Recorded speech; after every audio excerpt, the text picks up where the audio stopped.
couple of observations about the Masters. Boy, I was wondering why they were playing out there on Saturday. It was pouring rain, and it was, they stopped play both Friday and Saturday.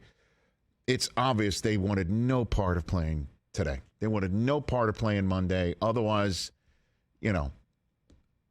they certainly wouldn't have sent people back on the course after a tree fell. And I'm not saying that they in any way, shape, or form put anyone in danger knowingly or purposefully, but it just struck me as weird that when it was really raining and you're putting over underneath umbrellas and everyone's shooting it right, left, and otherwise, you could see the standing water on the green. It was awful. But they wanted to get to Sunday, and it came down to the leaders having to play 30 holes in order to win the green jacket. Rahm was able to do it, and Koepka wasn't. And I understand that people are saying Koepka's not used to playing 72 holes because the LIV Tour plays 54, and I think that's ridiculous. Yeah, I don't really believe that. Koepka's forgotten how to play 72-hole tournaments. Get out of here with that noise. And as a matter of fact, this whole business that the LIV Tour, plays fewer tournaments or is just different competition and doesn't get these guys ready. Look, I am as critical of anybody who plays on the LIV Tour as anybody else. Would I take money from the Saudi government to do my job right here?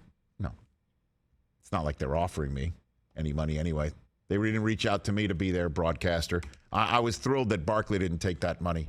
We would be missing him greatly on the NCAA tournament and the upcoming NBA playoffs, and over the last 2 years. He would have disappeared on the CW. I don't think there's a single soul after the first two times would say, let's go check out the LIV Tour and hear what Barkley's got to say. And I know that they hope that everybody's going to now see what does Phil do as a follow-up in Australia, and what does Patrick Reed do as a follow-up, and how does Koepka bounce back? Or maybe they hope that fans are buying Fireball golf GC shirts because they saw Sergio in it. I just don't know how the LIV Tour is going to break through. We'll see what happens in 2 weeks when they're playing in Australia next, because we saw top 5 finishes out of LIV Tour players, plural. Koepka was in the lead for much of it, and Patrick Reed finished up really strong. And Phil, T2. And Phil Mickelson. Unbelievable. Let me just say this about Phil.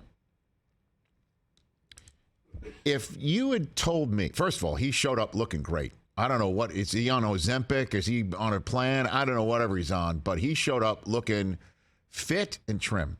I'm a 53-year-old man, still with back problems, haven't played pickleball 3 weeks ago, but I eat like garbage half the time. Not a lot of the time.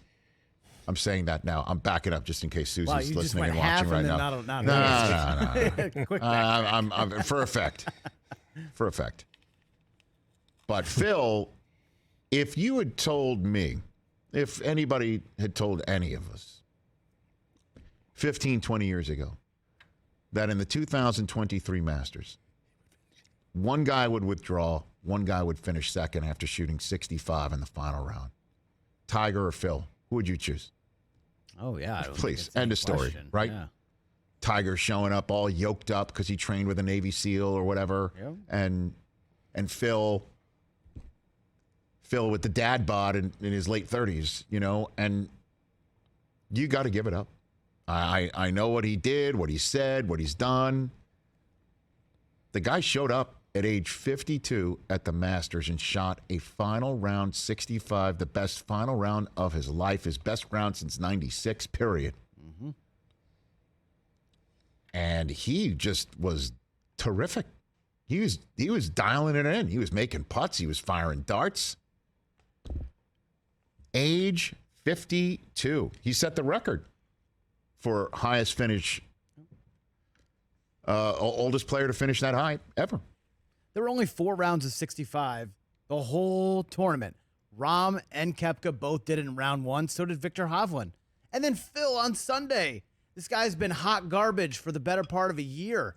He's playing on a tour that nobody watches, and he hasn't been playing well there. And to think he was going to show up at Augusta, he was one of the most popular players bet to miss the cut. No one thought he could do this, and it was pretty remarkable. And he was doing all the Phil-like things. He was hitting driver off the deck. He was flopping wedges like out of the trees. It was an unbelievable performance out of him. I'm shocked. Wearing aviators, giving thumbs up to everybody who was just He was like wearing aviators in the downpour when it was 50 hey. degrees. It was stunning. Thumbs and aviators.